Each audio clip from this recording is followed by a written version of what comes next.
Welcome to the debate. Today, we're cackling a question that seems simple on the surface, right? What color is the night sky? Most people just look up and say black. Obvious? Obvious, maybe, but when you really dig into it, looking at the physics, cosmology, and even how our own eyes work, that simple answer starts to, well, it gets complicated. It really raises some interesting questions about how we define color, and maybe even reality itself. Exactly. So the central question we're debating today is this. Is the night sky truly black, using the physics definition, the absence of visible light?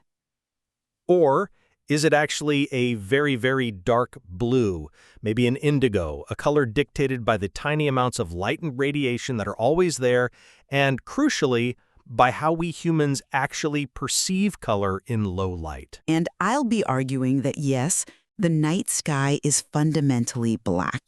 My case rests on the rigorous standards of objective science, physical measurement, and what cosmology tells us about the universe. And I'm going to argue the opposite, that the night sky isn't truly black.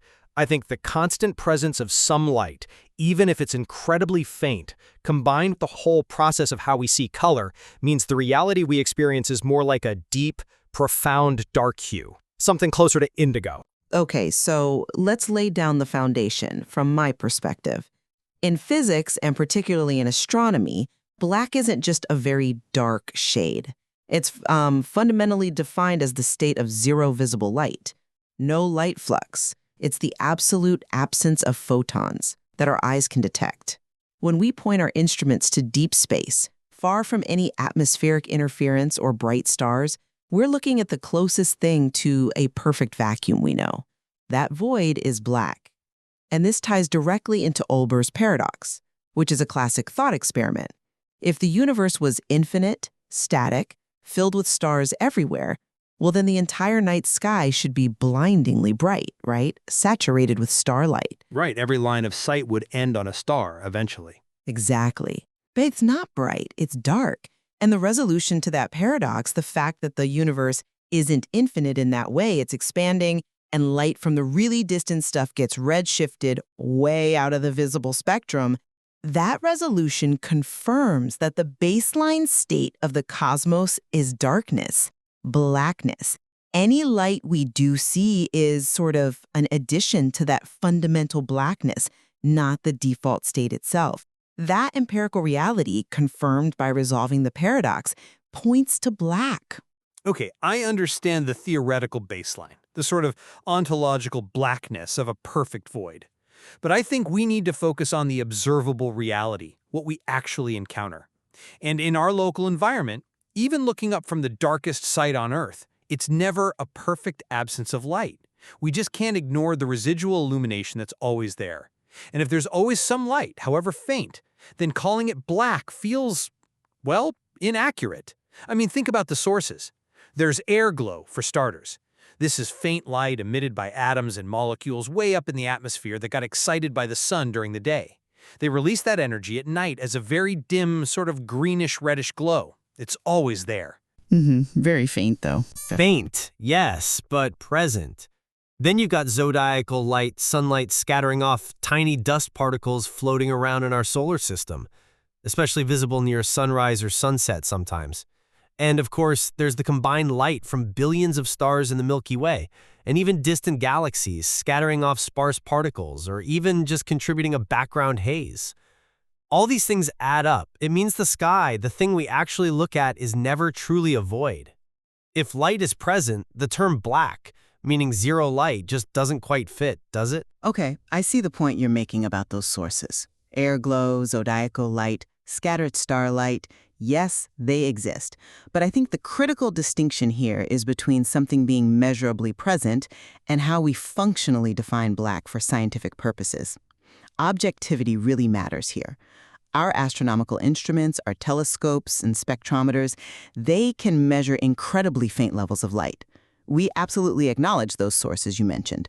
But in professional astronomy, when calibrating instruments, especially for ground-based telescopes looking through that thin veil of atmosphere, those things like airglow are treated as noise. They are factors to be subtracted from the data. Right, subtracted. Yes, subtracted. And when you meticulously account for and remove that noise, what are you left with? You're left with the baseline signal from the cosmic background itself, which in the visible spectrum is effectively zero, black. Those subjective reports people sometimes give, maybe pilots or astronauts talking about indigo or deep blue, I'd argue that's largely down to the quirks of human vision adapting to extremely low light, or maybe looking through very thin atmospheric layers, not the actual color of deep space itself. That's a fair point about instrumentation and subtraction. But aren't we sidestepping the core issue here? You're talking about measurement, but the debate is about color. And color isn't just physics. It's fundamentally a perceptual phenomenon, right? It's about the interaction between light, an object, and an observer, in this case, us. If we accept that color is ultimately processed and interpreted by the human brain, then we have to consider how our visual system actually works in the dark. Our eyes have cones for bright light and color, and rods for low light. At night, it's the rods doing most of the work. But here's the thing. Rod cells are basically colorblind. They mainly detect brightness or luminance, not hue. So when the brain gets this very weak signal, just a few photons trickling in from the rods, it struggles to assign a color. The interpretation often defaults to this sort of murky, ambiguous dark hue. Many observers, like astronauts looking out at the void, describe it as a deep indigo or a very dark blue. If that's how our visual system consistently interprets that minimal light from the cosmos, isn't that the experienced color of the night sky for us? Calling it black feels like a simplification that just ignores the biology, the neurology of how we actually see it. That's an interesting way to frame it, focusing on the neurological interpretation. But I think it risks conflating the observer's experience, or maybe even the limitations of the observer's tools, our eyes, with the objective reality being observed. Let me try an analogy. Imagine a digital camera sensor perfectly detects zero light, absolute black. But maybe the camera's internal software, the JPEG compression, has a quirk where it renders any near black pixel as a very dark blue just to avoid pure black artifacts. We wouldn't then claim the original scene the camera captured was actually dark blue, would we? We'd say the sensor recorded black, and the processing introduced the blue. We need some semantic clarity here. For practical purposes, especially in astronomy, the dark night sky is the calibration reference for black. It's the 0 point. When cosmologists talk about the darkness explained by Auber's paradox, they mean a state where visible light is, for all intents and purposes, absent. It's a useful, necessary definition grounded in physical reality. To say that anecdotal human perception, which we know is subject to adaptation effects and isn't perfectly reliable in low light, should override that measurable 0 point, well, that seems counterproductive, scientifically speaking. I'm sorry, but I just don't buy that simplification that the residual light is negligible or just noise to be ignored. Let's think even bigger for a moment. Even if we somehow manage to block out all the local stuff, the airglow, the starlight scatter, everything nearby, we still can't escape the cosmic microwave background, the CMB. Ah, the CMB. Okay. Yes, the CMB. It's the leftover heat radiation from the Big Bang itself. It fills the entire universe. It's everywhere. Now, okay, its peak energy is mostly in the microwave part of the spectrum, not visible light, sure. But it is a measurable, pervasive, universal background glow. It's thermal energy, around 2.7 Kelvin. If the entire sky, everywhere we look, is literally bathed in this background radiation, how can we honestly call it the absolute absence of everything? How can it be truly black in an absolute sense? It feels more accurate to say the universe is always humming, always radiating, always on, even if it's mostly in frequencies our eyes can't see. Why should our definition of black privilege only the tiny sliver of the electromagnetic spectrum that is visible light and completely ignore this undeniable, omnipresent radiation? That's a really interesting point about the CMB. It's fundamentally important in cosmology, no doubt.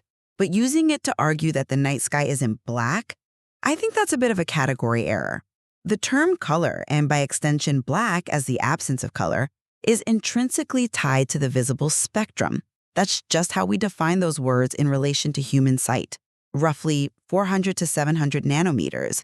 We're debating the color of the night sky. If we start including microwave radiation or infrared or radio waves in our definition of what prevents something from being black, then the word loses all practical meaning for visual description. I mean, by that logic, nothing in the universe above absolute zero temperature would be black because everything emits thermal radiation, right?